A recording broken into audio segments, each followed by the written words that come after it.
Austin. Alright, so my map is hierarchical, and so it's more, I have to tell a story about it more than just like look at it and show you. So my idea for the map was to put it in Mesopotamia and then just show all of the needs, all of their important needs, and describe their lifestyle, and my essay has a lot of that. So I put these symbols, I woodburn them in, and I have a key that describes each of them.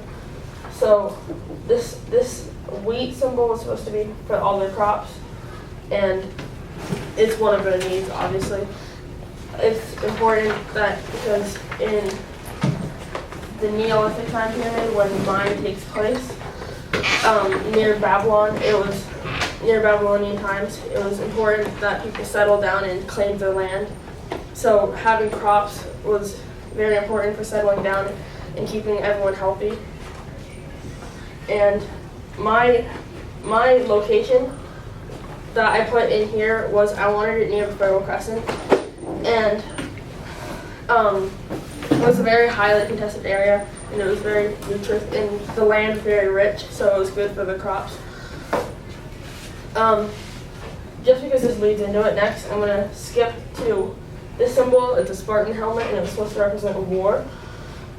Because my land is the land that my civilization claimed is highly contested, having a good army to protect them and having good protection and like having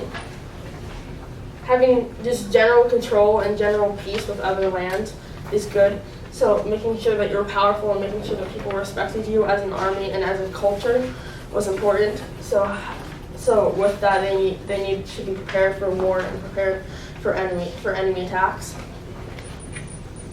I kind of skipped it, but this symbol was my first attempt at drawing on my woodburner with the woodburner, so that's why it's kind of rough. But it's supposed to be cattle, and the cattle is important, and domestication was a very important discovery when settling down and becoming Neolithic, and when they entered the Neolithic time period.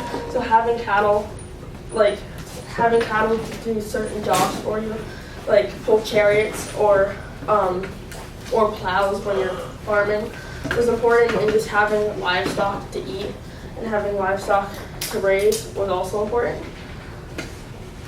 Next is this house, which was supposed to represent settlements. As settlements are important because that's how you live, and that's what you in the buildings to live in. The buildings in the time period were made out of clay, and they were left out in the sun to dry.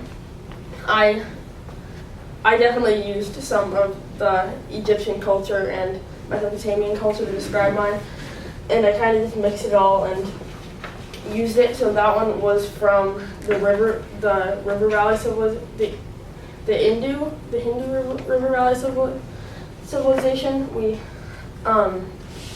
They dried the bricks and then they used them in their buildings. So next is government, which this scale represents balance of government, and the building is just a generally well recognized symbol for government. Government in Mesopotamia was very strict, or it was very loose, and civilizations would fall if they were very loose, and would be very well kept together if they were strict. So my government was a democracy, and they used stones to vote, very similar to the Greeks did. Because my tribe or my civilization is near the river, which has trade routes linked to it. So they have a lot of things from other cultures that helped them.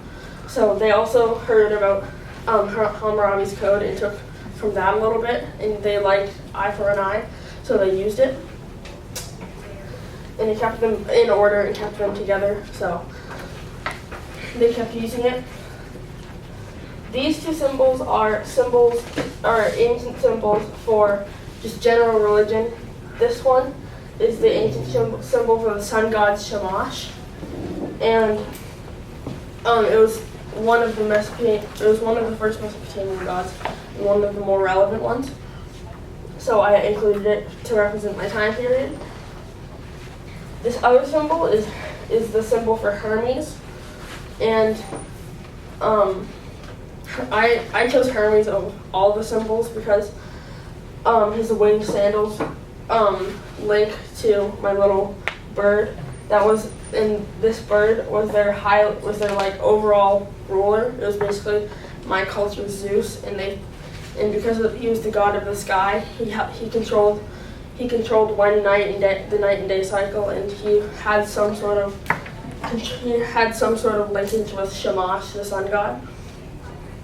And he basically, whenever they needed blessings from any important god, their go-to was this bird god. I didn't give him a name. I didn't really think about it that much. I just thought that that it was a pretty good deity, and I liked it.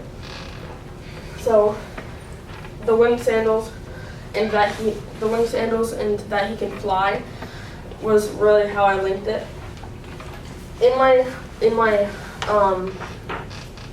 essay, I talked about how their religion was that they would leave notes in a temple for Hermes to collect, and they would bring it to the god Shamash, or not Shamash, my bird god, and the bird god would either give blessings or would drought, depending on what their letter said and whatever the needs were at the time.